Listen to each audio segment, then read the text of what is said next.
এক অজানা দ্বীপ, যার অস্তিত্ব নিয়ে অনেকেই সন্দেহ পোষণ করে। কিন্তু সেই দ্বীপের দিকে যাত্রা করলে কি সত্যিই ফিরে আসা সম্ভব? ক্যাপ্টেন অজয় আর তার সঙ্গীরা যখন সেই রহস্যময় দ্বীপে পা রাখে, তখন তারা আবিষ্কার করে এক অলৌকিক জগতের দরজা।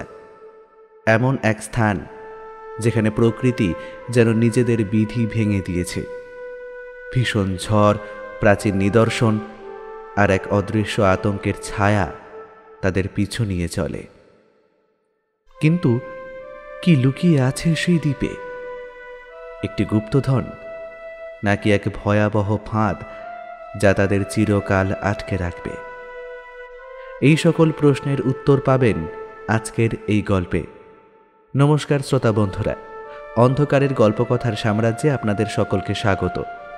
আমাদের আজকের নিবেদন লেখক রূপম রায়ের কলমে ক্যাপ্টেন অজয় সিরিজের গল্প অজানা দ্বীপের সন্ধানে। গল্পের সূত্রধার ও গল্প পাঠে শুভ। অন্যান্য চরিত্রে রূপঙ্কর, পার্থ, সৌরভ ও বুবাই। শুরু হতে চলেছে আজকের গল্প অজানা দ্বীপের সন্ধানে।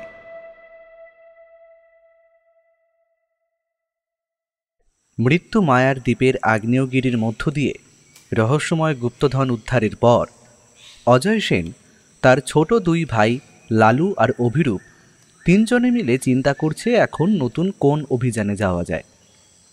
ওরা এখন দুদিন এই দ্বীপেরই আদিবাসী সর্দারের আতিথেয়তা গ্রহণ করছে। গুপ্তধন খুঁজে দেওয়ার পর আদিবাসীদের কাছে ওরা অত্যন্ত সাহসিকতার সম্মান পাচ্ছে। তিন ভাই তখন আদিবাসী সর্দারের কুঁড়ে ঘরের বাইরে বসে, টেবিলের ওপর ছড়ানো একটি অদ্ভুত মানচিত্র। অভিরূপ এবার উত্তেজিত হয়ে মানচিত্রটি হাতে নিয়ে বলল, সর্দার, তুমি বলছো এই মানচিত্রে দেখানো স্থানে অবস্থান করছে সেই রহস্যময় দ্বীপ? হ্যাঁ, যে দ্বীপের কথা আমি তোমাদের বলছি সেটি প্রশান্ত মহাসাগরের বুকে অবস্থিত। তবে সব থেকে আশ্চর্য কি জানো, দ্বীপটি অত্যন্ত অদ্ভুত। কয়েক বছরে মাঝে মাঝে সেই দ্বীপটি জেগে ওঠে। এর আগেও বহু নাবিক সেখানে যাওয়ার চেষ্টা করেছে। তবে দ্বীপটি কেমন যেন অদ্ভুতভাবে নিজে থেকে নিজেকে লুকিয়ে নেয় লক্ষ্যচক্ষুর আড়ালে। এটাকে তোমরা দ্বীপটির অদ্ভুত রহস্যময় ক্ষমতাও বলতে পারো। তার মানে তোমরা বলতে চাইছো এমন একটা দ্বীপ যেটা ইনভিজিবল হতে পারে? এটা কিভাবে সম্ভব? আর সেখানে কোনো মানুষ কি বসবাস করে না? এ দ্বীপ কোনো সাধারণ দ্বীপ নয়। এখানে এক সময় এমন এক সভ্যতা ছিল যাদের শক্তি আর জ্ঞান পৃথিবীর অন্য কোথাও ছিল না। তবে নিজেদের অহংকারই ওদের ধ্বংস করেছে। তোমরা কোথাও নতুন অভিযানে যাবে বলছিলে না? তাই মনে হলো তোমাদের এই দ্বীপটির কথা আমি বলি। কিন্তু আমরা কিভাবে নিশ্চিত হব যে এই মানচিত্র আসল, যদি এটা শুধুই একটা গল্প হয়? গল্প হলে হোক না, আমরা তো অভিযান করতেই বেরিয়েছি। সুতরাং যদি রহস্যময় এই দ্বীপ আমরা খুঁজে বার করতে পারি, এটা মানব সভ্যতার কাছে অত্যন্ত বড় একটা আবিষ্কার হবে। অজয়, তুমি প্রস্তুত হও। আমরা দেরি করতে চাই না। আমরা কালই রওনা দেব সেই রহস্যময় দ্বীপের উদ্দেশ্যে। তোমাদের সাহসিকতার পরিচয়ের আগেও আমরা পেয়েছি, কিন্তু এটা মাথায় রেখো, বিপদ সব জায়গাতেই আছে ক্যাপ্টেন। কিন্তু সাহসীরা সেই বিপদকে জয় করেই বড় কিছু পায়। এই দ্বীপে যাওয়া শুধু তোমাদের জন্য একটা অভিযান নয়, এটা তোমাদের জীবন বদলে দিতে পারে। আমার বলার কাজ আমি বললাম। এবার তোমরা যাবে কি না যাবে সেটা তোমাদেরই উপর। তোমরা কি বলো, আমরা কি এই অভিযানে যাব? একদম, এখানে খালি খালি বসে থাকার কোনো মানে হয় না। নতুন মানচিত্রের চিহ্নগুলো দেখে মনে হচ্ছে এটা সত্যি কোনো প্রাচীন সভ্যতার নিদর্শন। আমরা যদি এটা খুঁজে পাই, তাহলে সেটা হবে আমাদের জীবনের সবচেয়ে বড় সাফল্য। ঠিক আছে, কাল ভোরে আমরা যাত্রা শুরু করব। প্রস্তুত হও, আমাদের জাহাজ তৈরি আছে। আজ সেটা একটু দেখে পরীক্ষা করে নিই দূরযাত্রার জন্য সেটা প্রস্তুত কিনা। কালই আমরা রওনা দেব এই রহস্যময় দ্বীপের দিকে। পরের দিন সকাল হতেই পরিমাণ মতো খাবার আর প্রয়োজনীয় জিনিসপত্র সংগ্রহ করে ওরা তিন মূর্তি রওনা হয়েছে নতুন অজানা এক দ্বীপের উদ্দেশ্যে। আদিবাসী সর্দার ও তার দলবল তাদের সমুদ্রের চরে বিদায় দিতে এসেছিল। ওরা তখন প্রচণ্ড পরিমাণে উৎসাহিত নতুন অ্যাডভেঞ্চারের অভিযানে বেরিয়ে পড়তে পেরে। যে দ্বীপ হয়তো লুকিয়ে রেখেছে তাদের জন্য হাজারো অজানা বিপদের আশঙ্কা, আর তার সাথে আগলে রেখেছে প্রাচীন কোনো অদ্ভুত সভ্যতার নিদর্শন। কিন্তু হঠাৎ করেই তীব্র শব্দ করে জাহাজের গায়ে ধাক্কা মারল এক প্রবল ঢেউ। ওরা জানে এই বিশাল সমুদ্রের মধ্যে লুকিয়ে আছে কতই না বিপদ, আর সাথে লুকিয়ে আছে জীবনের ঝুঁকি। কিন্তু প্রতিটা বিপদকে সামনে থেকে দাঁড়িয়ে দেখা আর তার মোকাবিলা করার শক্তি আছে এই তিনজনে। এর আগেও কতবার কত দুঃসাহসিক অভিযানে নিজেদের সঁপে দিয়েছে তারা। ওরা ভয় পায় না যে কোনো অভিযানে ঝাঁপিয়ে পড়তে। নিচে নিবিড় নীল গভীর জলরাশির বুক চিরে তখন এগিয়ে চলেছে তাদের এই পুরনো জাহাজ। আগের এক অভিযান থেকে যে একটু পরিমাণ ধনসম্পদ তারা আনতে পেরেছিল তা দিয়েই তারা কিনেছে এই পুরনো জাহাজটা। এতদিন সমুদ্র যাত্রা করার জন্য ক্যাপ্টেন অজয় কিন্তু অত্যন্ত দক্ষ হয়ে উঠেছে জাহাজ চালানো। তবে সমুদ্র বড়ই মায়াময়। সে তার গহীন জলরাশির মধ্যে লুকিয়ে রেখেছে হাজারো অজানা রহস্যের ফাঁদ।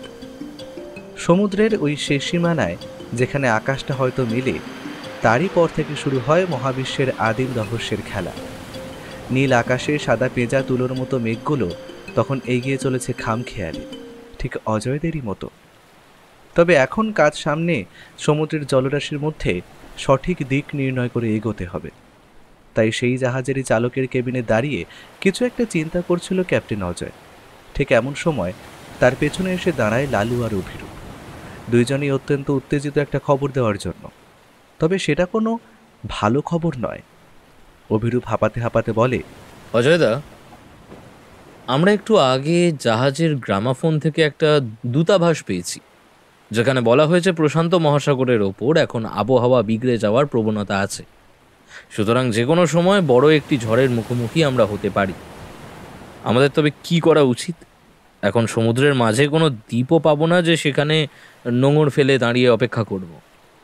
অজয় চিন্তিত কণ্ঠে বলে, খবরটা তোমার না দিলেও হতো, কারণ সামনে দেখো, আমাদের জাহাজ থেকে প্রায় কয়েক কিলোমিটার দূরে আকাশটা কালো হয়ে উঠেছে, আর আমি সেটা আগেই দেখতে পেয়েছিলাম। তবে এখন উপায় অজয়দা? সামনে যে সমূহ বিপদ, এখন কি করে আমরা এই বিধ্বংসী ঝড়ের থেকে উদ্ধার পাবো? পিছিয়ে গিয়ে লাভ নেই, কারণ ঝড়ের কেন্দ্র মুখ কখনো একদিকে বা এক জায়গায় থাকে না। সেটা ধীরে ধীরে ছড়িয়ে পড়বেই, আর সেটা আমাদের ধাওয়া করে আরও দ্রুত গতিতে আসবে। সুতরাং আমরা যদি সেই ঘূর্ণিঝড়ের চোখ বা কেন্দ্রে পৌঁছাতে পারি, তবে আমরা নিরাপদ, কারণ সেখানে কোনো বিপদের আশঙ্কা থাকবে না। এখন আর কিচ্ছু করার নেই, আমরা সামনের দিকে এগোবো। বলে অজয় আর অপেক্ষা করল না। জাহাজ তীব্র গতিতে ছুটিয়ে দিল সামনের দিকে। আকাশে কালো মেঘ তখন যেন কোনো অন্ধকার দৈত্যের মতো তাদের জন্য অপেক্ষা করে আছে। যে কোনো সময় তীব্র গতির এই বিধ্বংসী ঘূর্ণিঝড় আছড়ে পড়বে তাদের উপর। তবুও তারা নির্ভীক চিত্তে এগিয়ে গেল সামনের দিকে ঘূর্ণিঝড়কে লক্ষ্য করে। জাহাজ আরেকটু সেই দিকে অগ্রসর হওয়ার পর থেকেই কালো আকাশের সাথে সাথে চারিদিকে শুরু হয়েছে তাণ্ডব লীলা। তীব্র শো শো শব্দে বাতাস যেন তীব্র গতিতে এগিয়ে নিয়ে চলেছে তাদের জাহাজটিকে। জাহাজের উপর মাস্তুলের পতাকাটা তীব্র গতিতে উড়ে চলেছে। জাহাজ যেন এখন কোনো নাবিকের নিয়ন্ত্রণ মানতে চায় না। সে তখন এগিয়ে চলেছে প্রবল হাওয়ার টানে। উত্তাল সমুদ্রের জল প্রবল গতিতে তীব্রভাবে ধাক্কা মারছে জাহাজের নিচের অংশে। সমুদ্র যেন এখন মাতাল, সে কাউকে চেনে না। সে তার শান্তিময় রূপ ভঙ্গ করে শুরু করেছে দেখানো তার বিধ্বংসী রূপ। প্রতিটি ঢেউয়ের সঙ্গে সঙ্গে জাহাজ তীব্র গতিতে দুলে দুলে উঠছে। ওদের তিনজনের যেন মনে হতে লাগলো যে কোনো সময় এই জাহাজটি উল্টে যেতে পারে, আর এই জাহাজ ডুবলে মৃত্যু তাদের অনিবার্য। কিন্তু ওরা হার মানবে না, কিছুতেই না। তিনজনে এতক্ষণ জাহাজের চালক কেবিনেই দাঁড়িয়েছিল, আর সামনে দেখছিল কালো মেঘের ঘন ঘটা। এবার যেন তার সাথে যুক্ত হলো কোনো তীব্র গতির সাথে বৃষ্টিপাত। আকাশ বিদ্যুৎ ঝলকানি গর্জন করে জানান দিয়ে যাচ্ছে আগাম বিপদের বাণী। কিন্তু হঠাৎ করে এমন সময় একটা ঘটনা হয়ে যাবে তারা সেটা কল্পনাও করতে পারেনি। অভিরূপ চিৎকার করে বলল, অজয়, আমাদের সামনে এগোনো কি ঠিক হবে? হঠাৎ করেই এই ঝড় ভীষণ বড় বিপদের ইঙ্গিত। কিন্তু তুমি জাহাজটিকে সঠিকভাবে চালনা করো, না হলে এটি যে কোনো সময় ডুবে যেতে পারে। কথাটা বলার সাথে সাথে বাইরে প্রচণ্ড হাওয়ায় জাহাজের মাস্তুলের ওপরের একটা দড়ি সেই হাওয়ার দাপট সহ্য করতে না পেরে ছিঁড়ে আঁচড়ে পড়ল, আর সাথে সাথেই জাহাজের দিক পরিবর্তন ঘটল। জাহাজ এখন নির্দেশ মানছে না। যে কোনো সময় তীব্র হাওয়া যেন তাকে ডুবিয়ে দেবে গভীর সমুদ্রের জলরাশির বুকে। অজয় এত বিপদের মধ্যেও নিজেকে শান্ত রাখে। চিৎকার করে বলে উঠল, লালু আর অভিরূপ, তোমরা দুইজনেই সামনের ছেঁড়া মাস্তুলের দড়িটা ধরে থাকো। জাহাজকে আমি সোজা পথে চালনা করছি। ওই মাস্তুলের দড়ি ছেঁড়া হলে আমাদের বাঁচার কোনো আশা থাকবে না। তোমরা তাড়াতাড়ি যাও। লালু আর অভিরূপ ছুটে গেল তীব্র গতিতে জাহাজের উপরের অংশে। চেপে ধরল ছিঁড়ে যাওয়া মোটা মাস্তুলের দড়িটা। ঝড়ের গতি যেন একটু একটু করে বেড়েই চলেছে। প্রতিটা মুহূর্ত যেন জানান দিচ্ছে তাদের মৃত্যু বিপদের কথা। হয়তো এই জাহাজ ডুবলে এখানেই ঘটবে তাদের সলিল সমাধি। কিন্তু অজয় ভয় পায় না মৃত্যুর এই হাতছানিকে। প্রচণ্ড গতিতে জাহাজ এগিয়ে চলল ঝড়ের কেন্দ্রবিন্দুকে লক্ষ্য করে। প্রায় মিনিট খানেক সেইভাবেই চলল এই ধ্বংসলীলা। কিন্তু হঠাৎ করেই যেন একটু সময় পরে একটু একটু করে সব শান্ত হয়ে গেল। ওরা ঠিক বুঝতে পারছে না এখন ঠিক ওরা কোথায়। ওরা কি ঘূর্ণিঝড়ের কেন্দ্রবিন্দুতে পৌঁছে গেছে?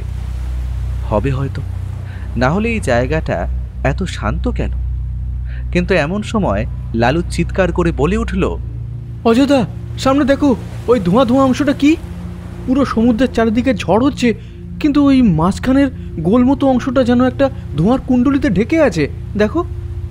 ওরা দেখল লালু ভুল কিছু বলেনি, কারণ ওদের সামনে এখন অবস্থান করছে কালো ধোঁয়ার অদ্ভুত এক মায়াময় পরিবেশ।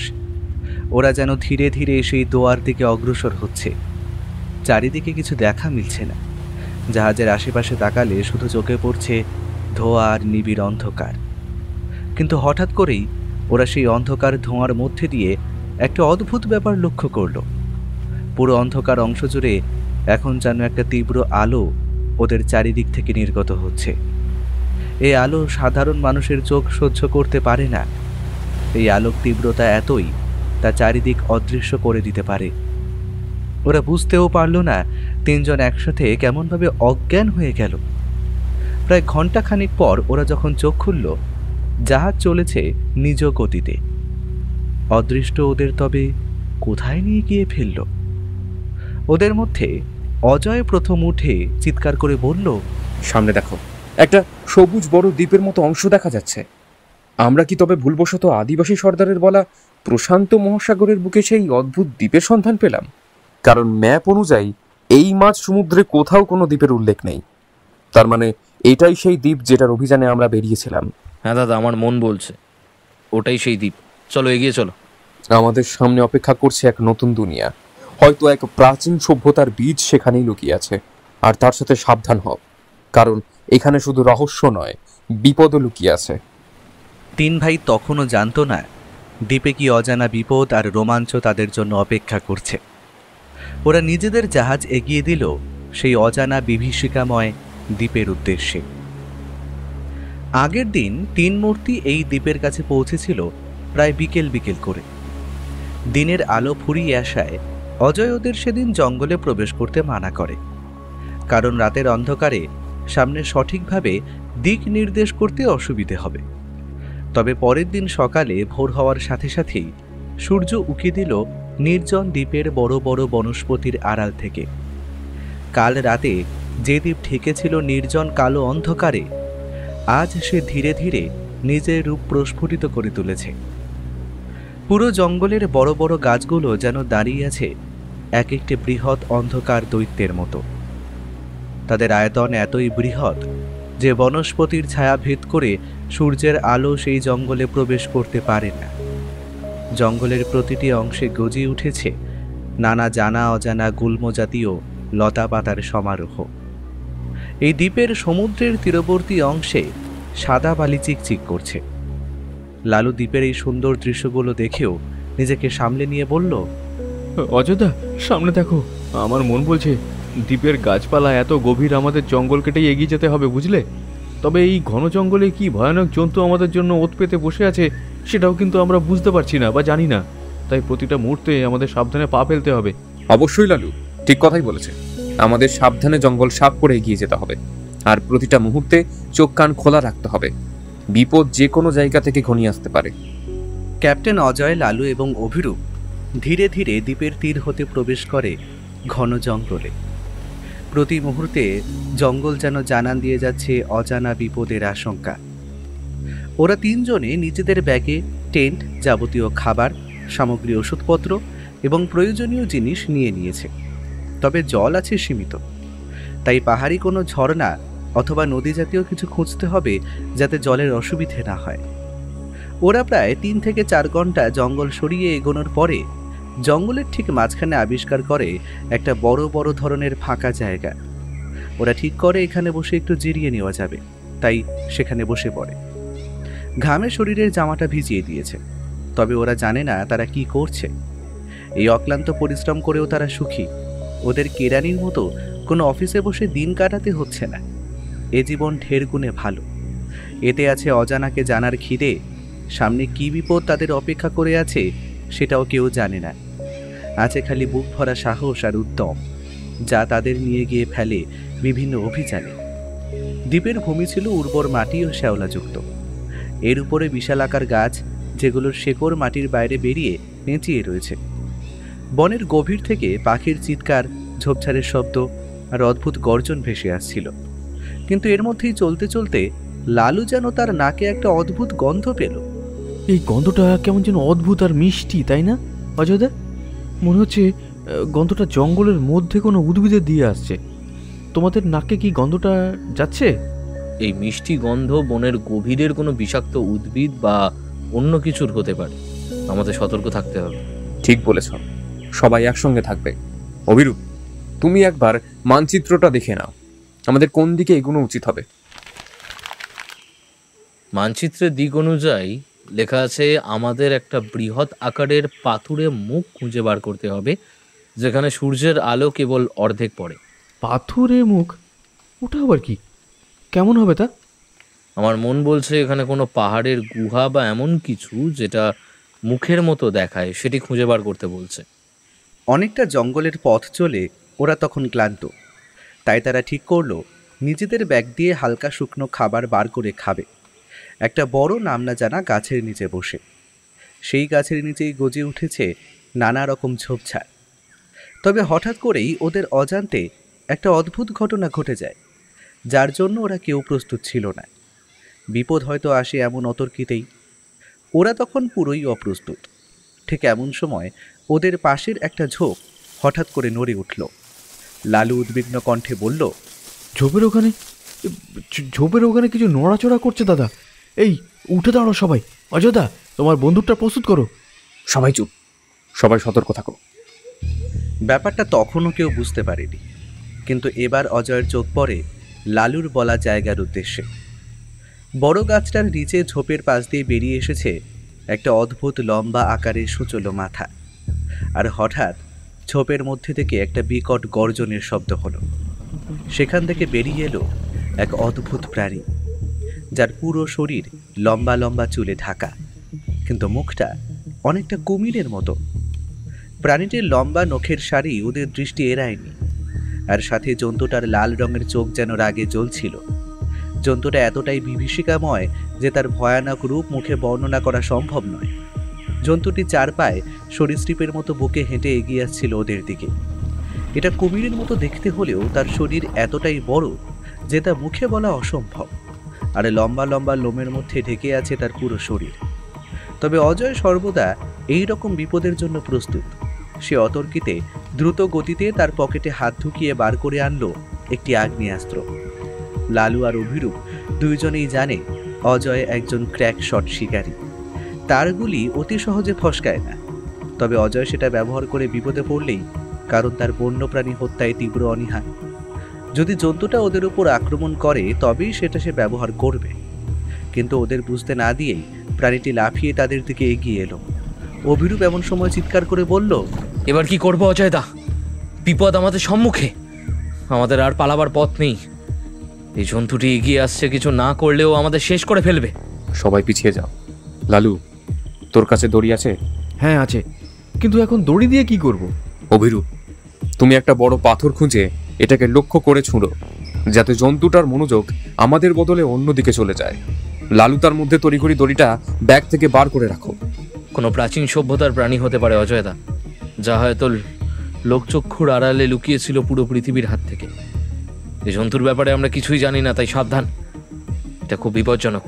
তাই জন্যই তো আমি অদ্ভুত জন্তুটাকে মারতে চাইছি না। অভিরূপ, তোমায় যেটা বললাম সেটা করো। অজয় বলার সাথে সাথেই অভিরূপ অতি দ্রুত বড় একটি পাথর তুলে প্রাণীটির দিকে লক্ষ্য করে ছুঁড়ে মারল। প্রাণীটি লাফ মেরে ব্যস্ত হয়ে পাথরের দিকে ঝাঁপিয়ে পড়ল। সেই ফাঁকে অজয় ও লালু এক মুহূর্ত নষ্ট না করে দুই প্রান্ত দুইজন সেই দড়িটিকে ধরে তীব্র গতিতে এগিয়ে গেল প্রাণীটির দিকে। প্রাণীটি কিছু বুঝে ওঠার আগেই অজয় তীব্র গতিতে একটি ডিগবাজি খেয়ে প্রাণীটির দিক থেকে সরে গেল। লালু বুঝতে পারল অজয়দা এই প্রাণীটির পা পিছিয়ে ফেলতে চাইছে দড়িয়ে দিয়ে।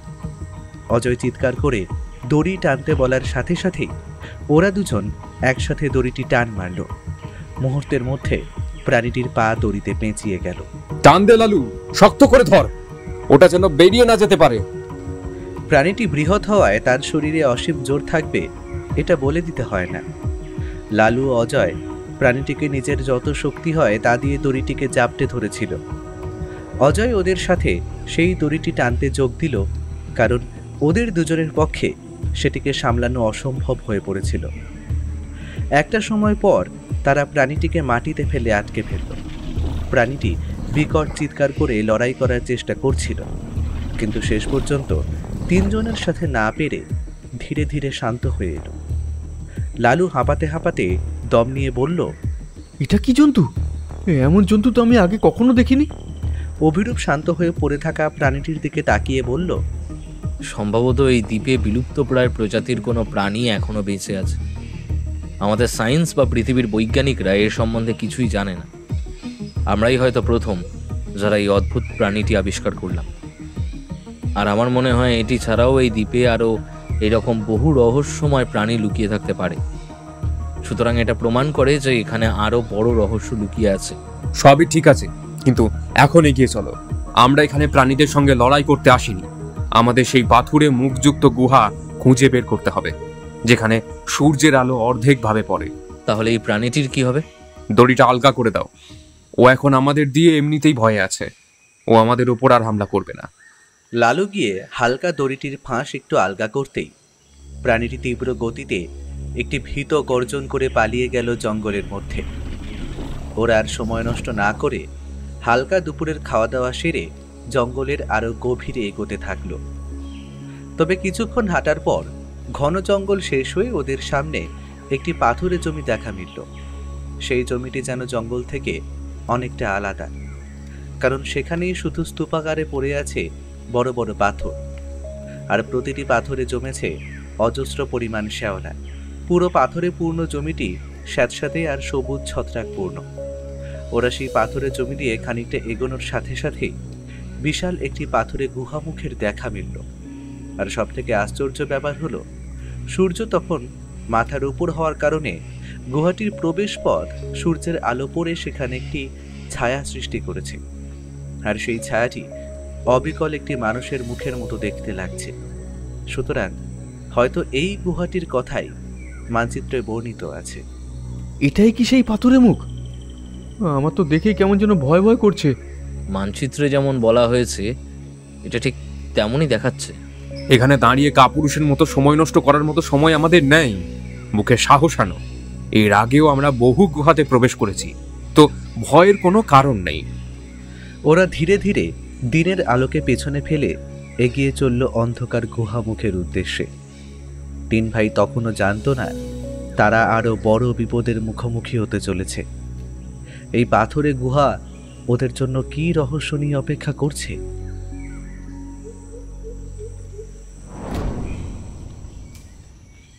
ওরা তিনজন পাথরের গুহার প্রবেশ পথে দাঁড়িয়েছিল, কিন্তু ওরা লক্ষ্য করে গুহার মুখ অদ্ভুতভাবে অন্ধকার এবং গভীর। যেখানে সূর্যের আলো প্রবেশ করতে পারে না।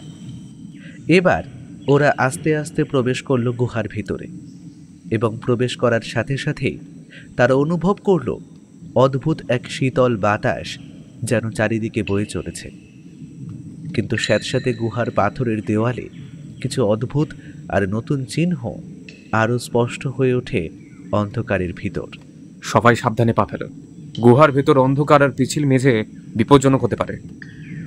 অজয়ের কথা শুনে সাবধানে ওরা এগিয়ে চলেছে গুহার পাথুরে পথ ধরে। সবার আগে অজয় এবং তার পেছনে বাকি 3 জন। অজয়ের হাতে এখন টর্চ জ্বলছে, আর সেটাই ওদের পথ দেখাচ্ছে সামনে। গুহার গভীরতা বাড়ার সঙ্গে সঙ্গে পথ আরও যেন সংকীর্ণ হয়ে উঠেছে। ঠিক এমন সময় হঠাৎ করেই গুহার এক কোণায় মাটির মধ্যে কিছু যেন চকচক করে উঠতে দেখল ওরা সকলে। অজয় সেই জিনিসটা হাতে তুলে দেখল, বাকি সবাইও দেখল। এটা তো একটা সোনার মুদ্রা। দেখো তোমরা সকলে, আমরা সঠিক পথেই আছি। আমাদের গুহার আরও ভেতরে যেতে হবে, তবেই আমরা সেই প্রাচীন সভ্যতার নিদর্শন খুঁজে পাব। এই মুদ্রা আশা করি সেই সময়কার প্রাচীন শিলমোহর ছিল। ওরা এবার আর একটু এগিয়ে গেল গুহার সেই সংকীর্ণ পথ ধরে। অন্ধকারে গুহার ছাদ থেকে ঝুলছে কিছু জলজল করে জ্বলতে থাকা চোখ। সেগুলো আর কিছু না, এরা হলো বাদুড়। এই প্রাণীগুলোর জন্য গুহায় এক তীব্র বিষাদময় দুর্গন্ধ বিরাজ করছে। তবে বেশি দূর যেতে হলো না, কারণ ওদের চোখ আটকে গেছে পাথরের দেওয়াল জুড়ে ছড়িয়ে থাকা কিছু প্রাচীন চিহ্ন দেখে, যা কোনো অজানা ভাষায় খোদাই করা। অভিরূপ প্রাচীন নকশাগুলোতে হাত দিয়ে দেখে বলল, এই ভাষাগুলো আমাদের পরিচিত নয়, তবে এগুলো কোনো প্রাচীন সভ্যতার হতে পারে। এখানে কিছু চিহ্ন বারবার দেখানো হয়েছে, এটাই হয়তো সেই গুহার রহস্য।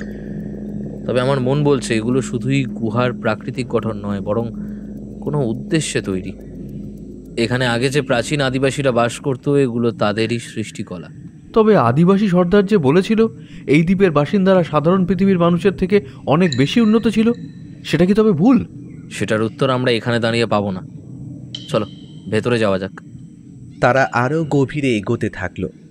ধীরে ধীরে গুহার পথ ক্রমশ শুরু হতে লাগল। হঠাৎই তারা এমন একটা জায়গায় এসে পৌঁছল যেখানে মাটি থেকে 3টে ছোট গুহা পথ বের হয়েছে। সবাই একবার মন দিয়ে শব্দটা শোনার চেষ্টা করো। আমরা এতক্ষণ চলার জন্য হয়তো এই শব্দ তোমাদের কানে যায়নি। সবাই শান্ত হয়ে শব্দটা শোনো। ওরা এবার নিজেদের কথা বন্ধ করে শোনার চেষ্টা করল অজয়ের বলা অদ্ভুত শব্দটি। আর হঠাৎ করেই ওদের কানে ধরা পড়ল একটা অদ্ভুত শব্দ ডান দিকের গুহাটা থেকে। গুহাগুলোর মধ্য দিয়ে ডান দিকটার মধ্যে থেকে ভেসে আসছে একটি টিপ টিপ জল পড়ার শব্দ।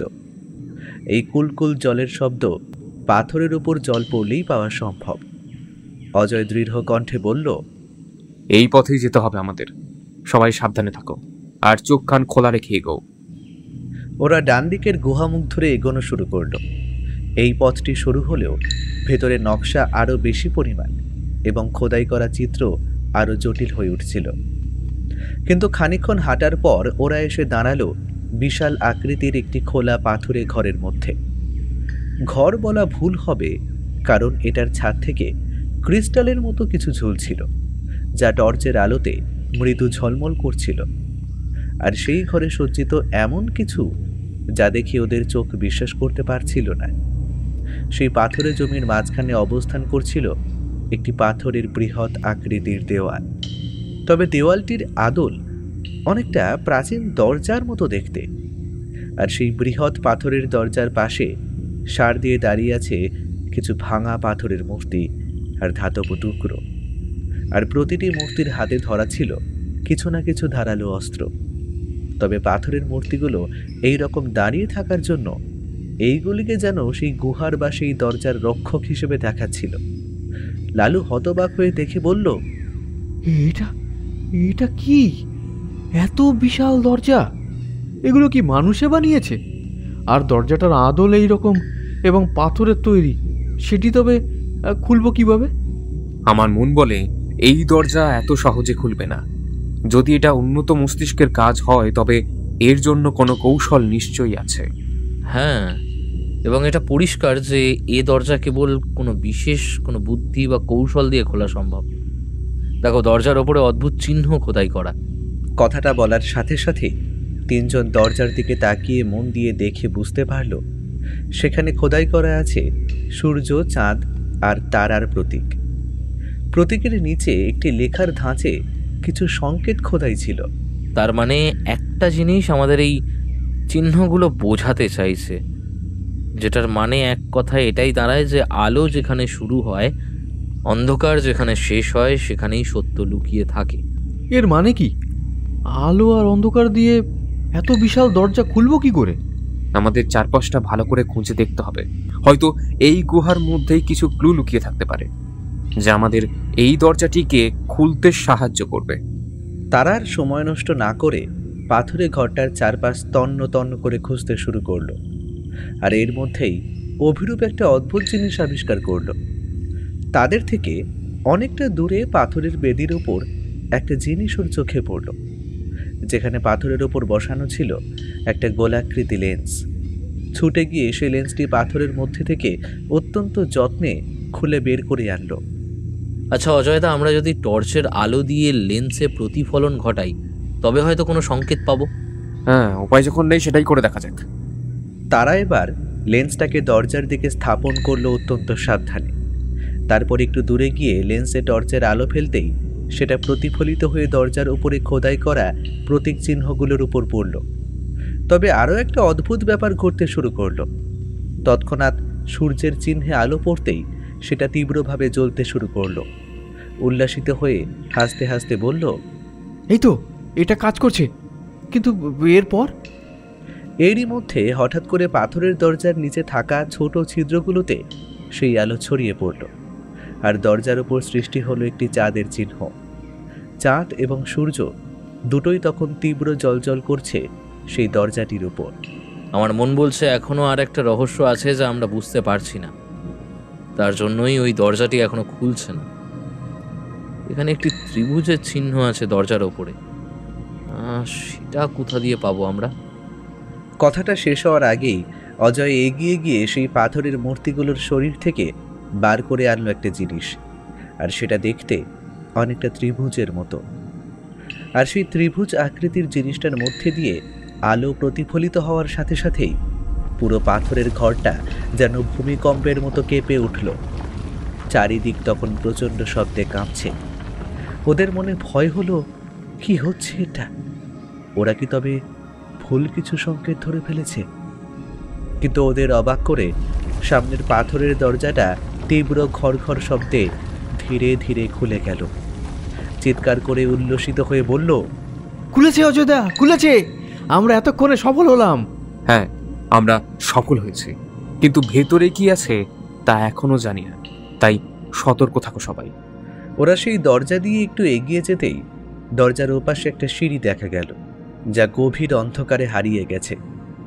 সিঁড়ির আশেপাশের খোদাই করা দেওয়ালের চিহ্নগুলো আর একটি গল্প বলছিল, যেন তা এক সভ্যতার পতন আর তাদের লুকোনো এক রহস্যময় শক্তির কথা। দাদা, এই ছবিগুলো দেখে মনে হচ্ছে আমরা শুধুই গুপ্তধনের কাছাকাছি নই, বরং আমরা কোনো কিছুর সামনে আসতে চলেছি যা পৃথিবীর ইতিহাস বদলে দিতে পারে। ওরা তিনজন একে একে অন্ধকার পাথরের সিঁড়ি দিয়ে ধীরে ধীরে নিচে নামতে শুরু করলো। সামনে অন্ধকার এতই গাঢ় যে 2 হাত আগে কি আছে তার দেখা মেলে না।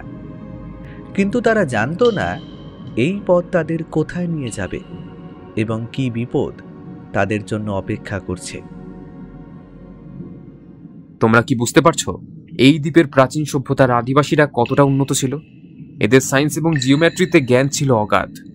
না হলে লেন্সের আলো প্রতিফলনের মাধ্যমে একটি পাথরের বৃহৎ দরজা খোলার চাবি বানানো সাধারণ কথা নয়।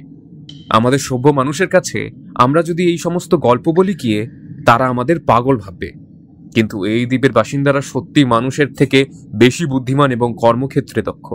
আমি তোমার কথায় সহমত, তবে সবচেয়ে বড় প্রশ্ন হলো এই সভ্যতার বাসিন্দারা এত বুদ্ধিমান হওয়া সত্ত্বেও কিভাবে তারা এই পৃথিবীর থেকে বিলুপ্ত হয়ে গেল? এগিয়ে চলো, হয়তো আরো কিছু আমাদের জন্য অপেক্ষা করে আছে, আর আমাদের প্রশ্নের উত্তরও হয়তো সেখানেই লুকিয়ে আছে। ওরা 3 মূর্তি গুহার গভীর সিঁড়ি বেয়ে তখন ধীরে ধীরে নিচে নেমে এসেছিল।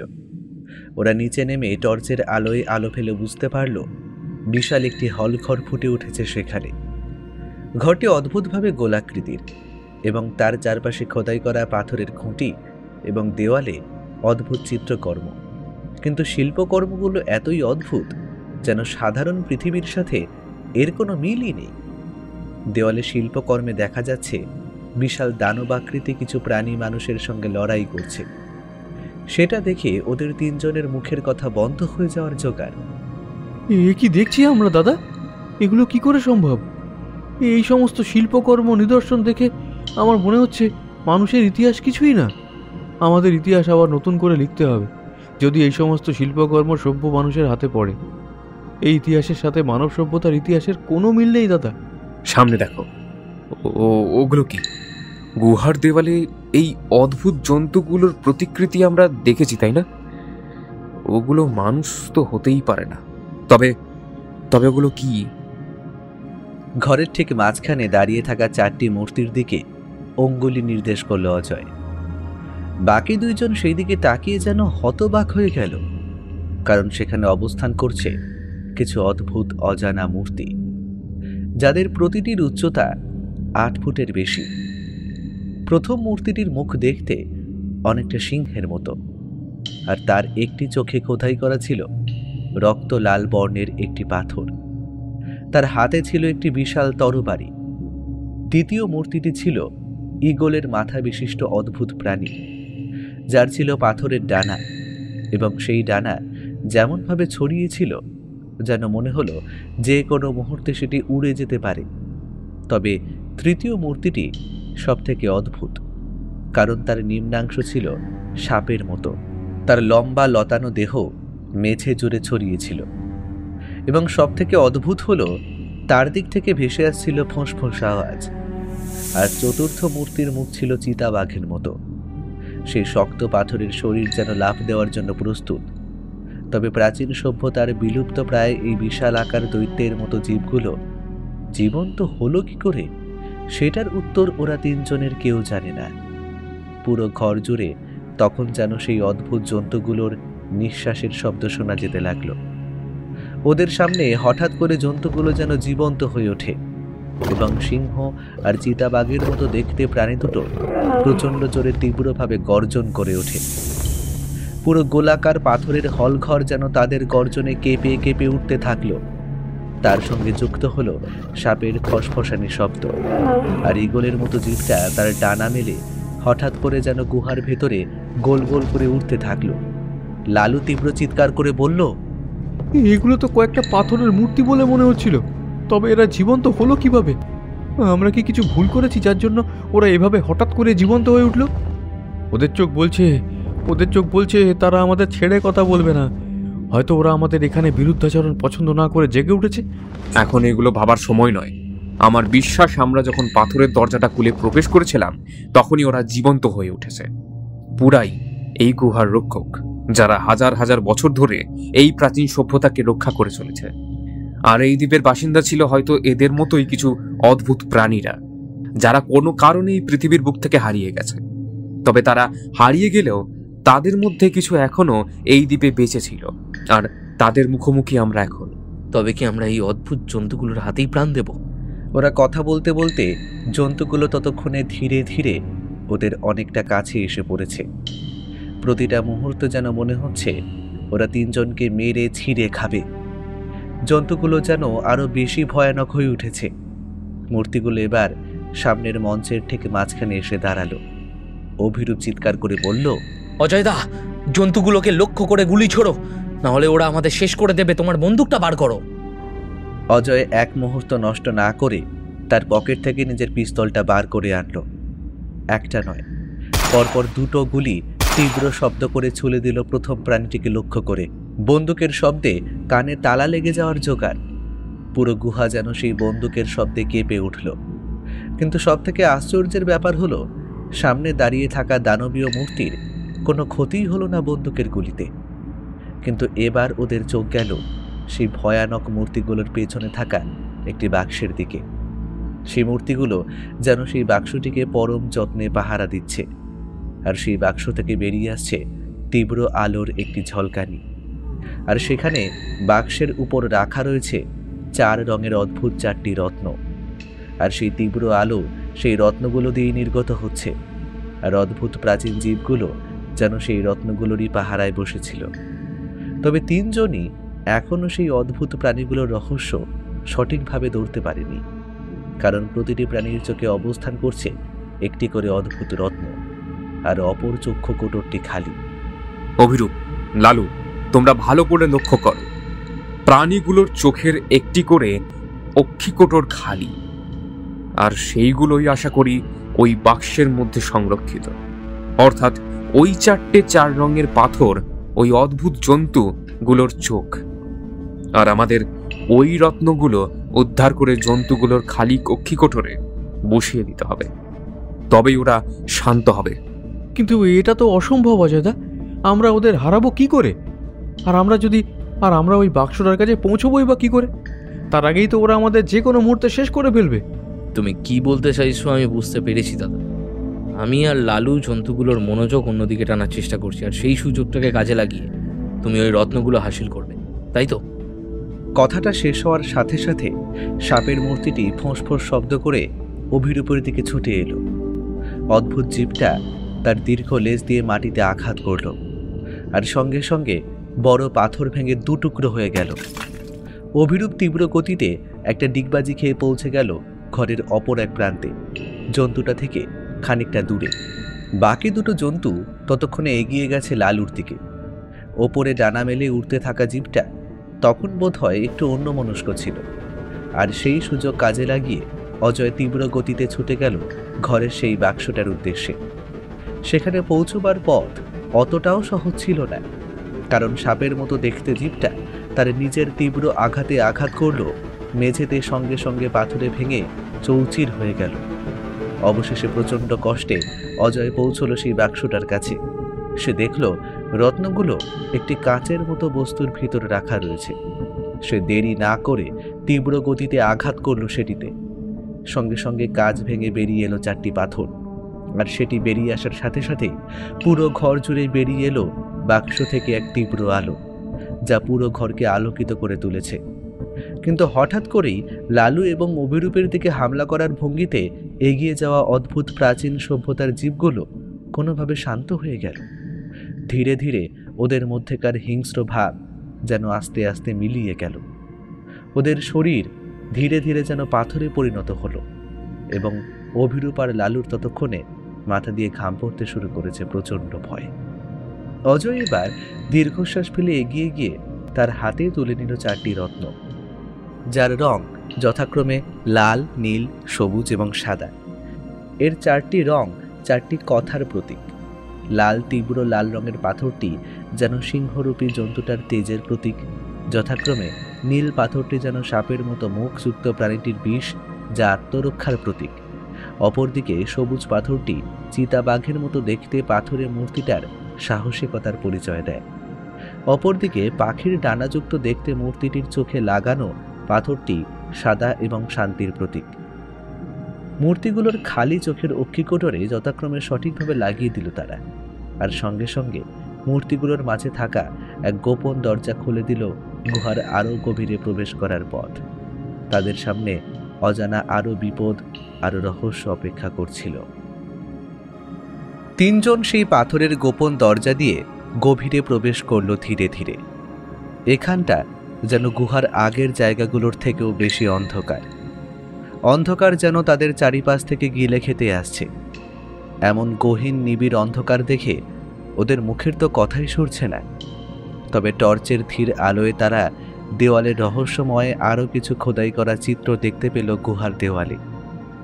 ওরা যত এগিয়ে চলেছে শিল্পকলা এবং চিত্রের মান যেন আরও জটিল হয়ে উঠেছে। ওরা ঠিক বুঝতে পারছে না ওরা কোনখানে এসে পড়েছে, কারণ এটা কোনো প্রাচীন মিশরীয় বা মেসোপটেমীয় সভ্যতা নয়। এ এক অজানা বিলুপ্ত প্রায় জনগোষ্ঠীর সৃষ্টি করা অদ্ভুত শিল্পকর্ম, যা বড়ই অদ্ভুত। লালু টর্চ ঘুরিয়ে সেই দৃশ্যগুলো দেখতে দেখতে বলে উঠল, এরা আসলে কারা? এই অদ্ভুত চিত্রগুলো কি বোঝাচ্ছে? তোমরা কি কিছু ধরতে পারছো দাদা? দাদা দাদা এই ছবিগুলো দেখে আমার না মাথাটা ঘুরছে। আমরা কি আবিষ্কার করে ফেললাম এটা নিজেদের অজান্তেই? এরা খুব উন্নত কোনো সভ্যতা ছিল। এখানকার মানচিত্রগুলোতে তাদের প্রযুক্তি আর জ্ঞান স্পষ্ট, কিন্তু এখানে কোথাও একটা ভয়ঙ্কর কিছুর ইঙ্গিত আছে।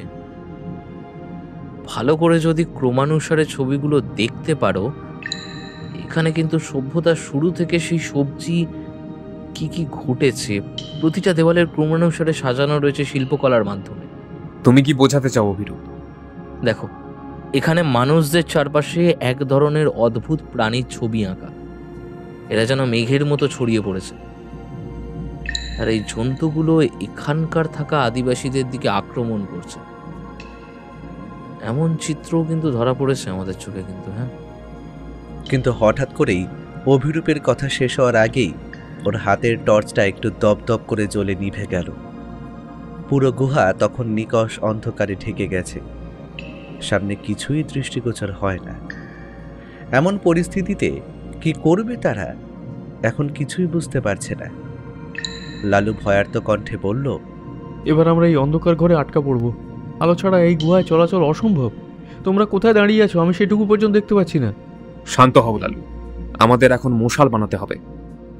অভিরূপ আর সময় নষ্ট না করে ওর ব্যাগ থেকে শুকনো একটা কাপড়ের মতো কিছু বার করে আনলো।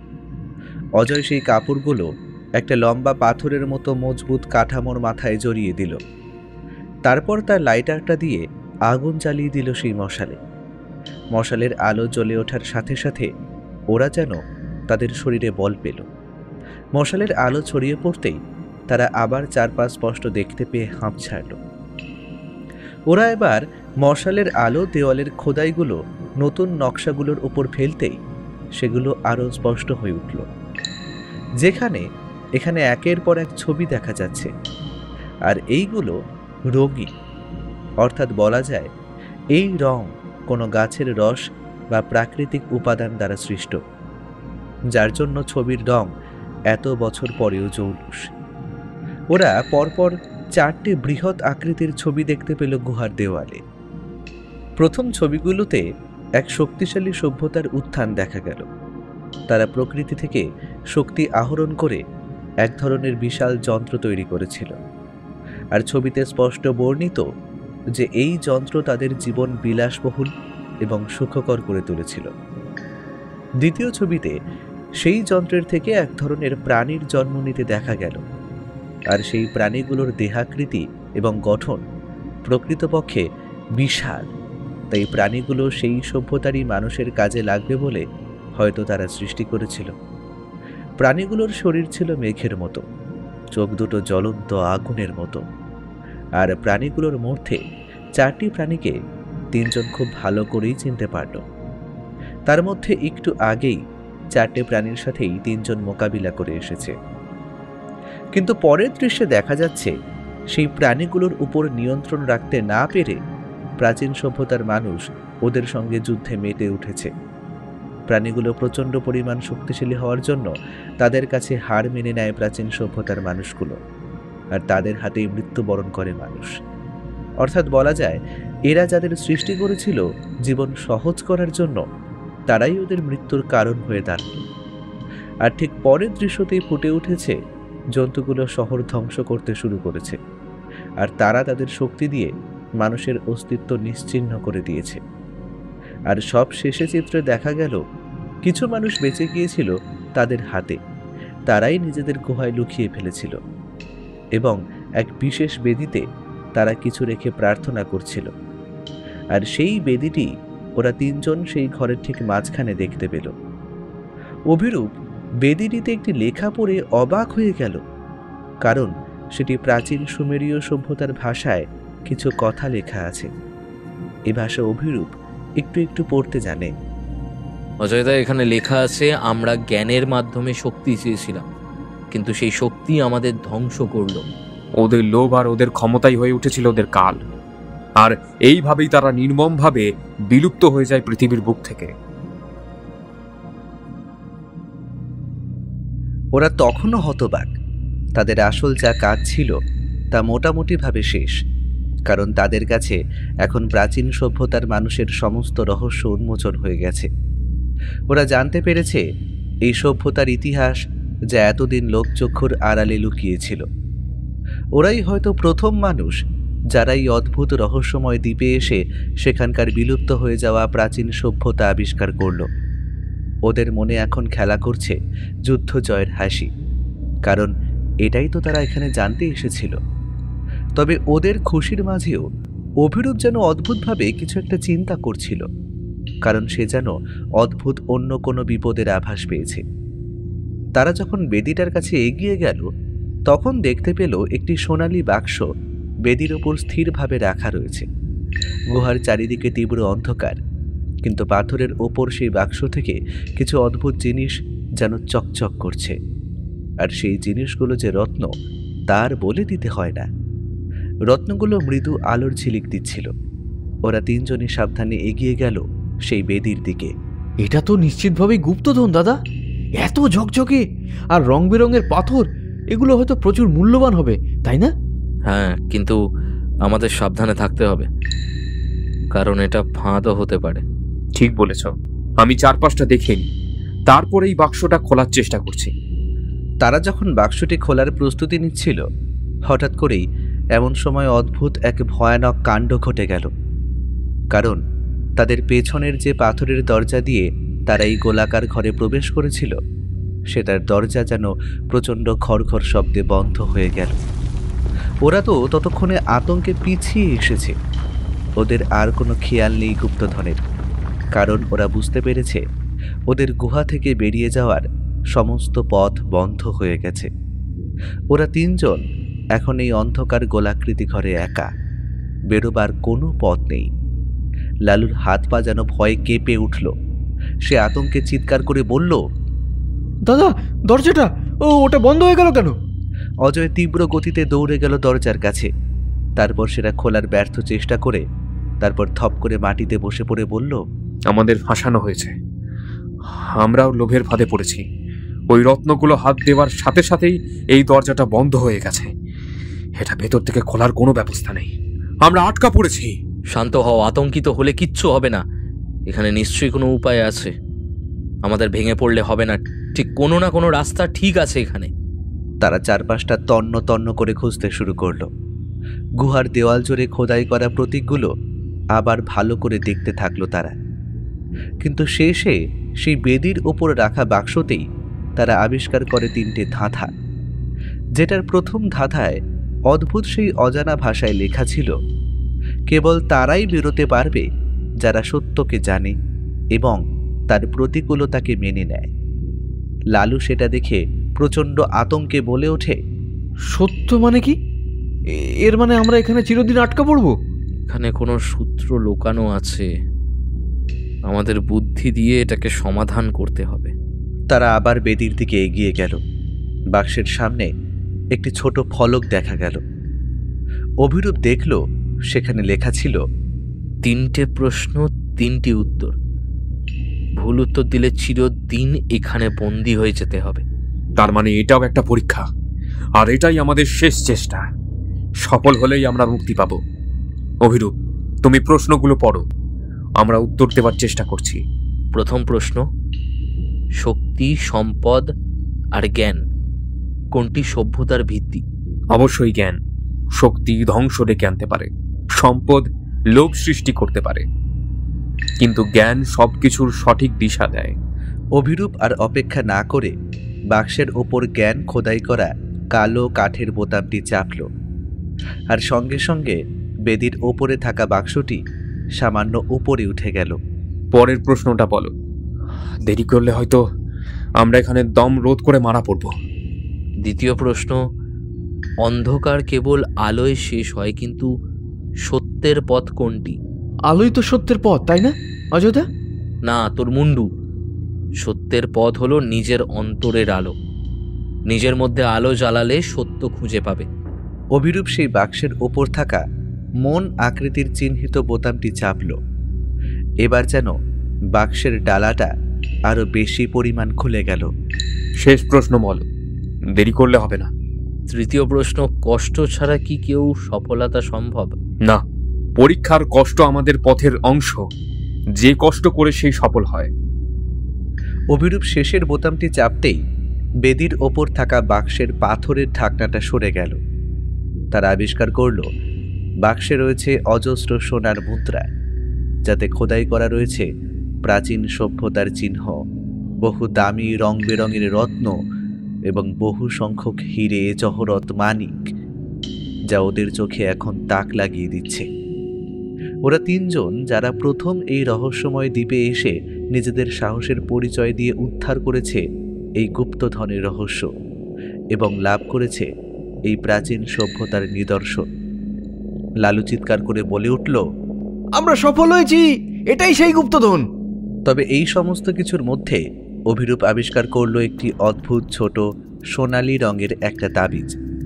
সে সেটাকে কাউকে না জানিয়ে লুকিয়ে পকেটে চালান করল। তারপর প্রাণ ভরে দেখল অতি কষ্টে পাওয়া তাদের উদ্ধার করা গুপ্তধন। আমরা এখান থেকে কিছু সংখ্যক গুপ্তধন নিজেদের সঙ্গে নেব। বেশি লোভ করলে হবে না। যে যার ব্যাগে যতটা ধরে ততটা সম্পদ নিয়ে নাও। তারা অল্প পরিমাণ গুপ্তধন তাদের ব্যাগে ধীরে ধীরে সংগ্রহ করল। তবে এমন সময় হঠাৎ করেই গুহার ঘরটির পাথরের দেওয়াল যেন অদ্ভুতভাবে কাঁপতে শুরু করল।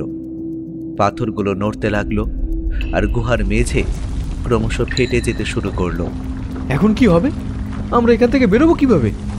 তবে এই অদ্ভুত ভূমিকম্পের ফলে সেই পাথরের দেওয়ালগুলোয় তখন হঠাৎ করেই যেন ফাটল সৃষ্টি হয়েছে। তারই মধ্যে একটা বড় ফাটল দেখে চিৎকার করে উঠল অজয়, ওদিকে একটা ফাটল, আমরা ওখান দিয়ে বেরিয়ে যেতে পারবো, তাড়াতাড়ি চলো। তারা দ্রুত ফাটলটির দিকে দৌড়ালো। অভিরূপ আগে গিয়ে দেখল পাথরের দেওয়াল ধীরে ধীরে ভেঙে পড়ছে, আর সেই ভাঙা অংশের দিয়ে বাইরে উকি দিচ্ছে সূর্যের আলো। অভিরূপ চিৎকার করে আনন্দে আত্মহারা হয়ে বলে উঠল, আমরা মুক্তির রাস্তা পেয়েছি, এটাই সেই বাইরে বেরোবার রাস্তা। তারা ফাটল দিয়ে একে একে বাইরে বেরিয়ে এলো। তীব্র গতিতে ছুটে গেল সেই গুহার থেকে বহু দূরে। তবে তারা যেন শুনতে পেল এক ভয়ানক খড়খড় শব্দে বন্ধ হয়ে গেল সেই গুহার মুখ আজীবনের মতো, যেখানে হয়তো লুকিয়ে রয়েছে প্রাচীন সেই সভ্যতার ইতিহাস, যা এখন তার রক্ষকদের দ্বারা রক্ষিত। আর সেই রক্ষক হলেন স্বয়ং প্রকৃতি। আর সেই ইতিহাস কখনো পুরনো হবে না। সমুদ্রের কাছে পৌঁছে তারা ধীরে ধীরে প্রশান্তির নিঃশ্বাস ফেলল। লালু একটা মৃদু হাসি দিয়ে বলল, এমন বিপদের মধ্যে পড়ে এত বড় অভিজ্ঞতা হবে তা কিন্তু ভাবিনি। আমরা যে ইতিহাস জানতে পেরেছি তা সাধারণ মানুষের অজানা, আর আমরা যদি এটা কোনো সাধারণ মানুষের কাছে বলতেই যাই তবে তারা আমাদের পাগল ভাববে। এই গুপ্তধন শুধু আমাদের জন্য নয়, এটা আমাদের জীবনের নতুন পথ দেখাবে। পৃথিবীর বুকে আরো কত কত অঞ্চল এখনো আছে যাতে মানুষের পা পড়েনি। আমরা আবার অভিযানে ফিরবো এই সমুদ্রের বুকে, ফিরবো নিজেদের সাহসিকতার পরিচয় দিতে। জাহাজের ডেকের ওপর দাঁড়িয়ে তিনজন আকাশের পানে চেয়ে তাকিয়ে দেখল সমুদ্রের দিকে। সূর্যাস্তের আলো সমুদ্রের উত্তাল ঢেউগুলো উপর পড়ার সাথে সাথে সেইগুলোর নীলাভ রং যেন কমলা বর্ণ ধারণ করেছে। ওদের চোখের সামনেও এখনো বিরাজ করছে সুবিশাল সমুদ্র। আর সেই সমুদ্রের ওপরই সূর্যদেব দিনের শেষ আলো ছড়াতে ছড়াতে মিলিয়ে যাচ্ছেন। শেষ বেলার আলো গায়ে পড়ছে ওদের তিনজনেরই, যেন জানান দিয়ে যাচ্ছে ওরাই আগাম ভবিষ্যতের দূত। যারা সাহসের বিনিময়ে অর্জন করে সফলতা, তারা ভয় পায় না কোনো বিপদকেই। তারা শুধু জানে কিভাবে এগিয়ে যেতে হয়। তাদের মাথার ছাদ হলো শুভ্র নির্মল নীল আকাশ, আর তাদের পায়ের নিচে অবস্থান করে মাটি। এরা তিনজন এইভাবেই নিজেদের জীবনকে উপভোগ করতে চায়, প্রতিটা মুহূর্তে, প্রতিটা সময়। সমুদ্রের বুকে সফলতা পাওয়ার আনন্দ আর শেষ বেলার শেষ আলোয় এত সুন্দর সূর্যাস্ত তারা হয়তো খুব কমই দেখেছে এই জীবনে। আরও নতুন নতুন রহস্যের অপেক্ষায় তিন মূর্তি সব সময় প্রস্তুত। তারা সেই দ্বীপ থেকে ফিরে এলো বটে, কিন্তু তাদের মন জুড়ে রয়ে গেল এক অদ্ভুত অভিজ্ঞতার ছাপ। তারা আবার ফিরবে নতুন কোনো অভিযানে, নতুন কোনো গল্পে।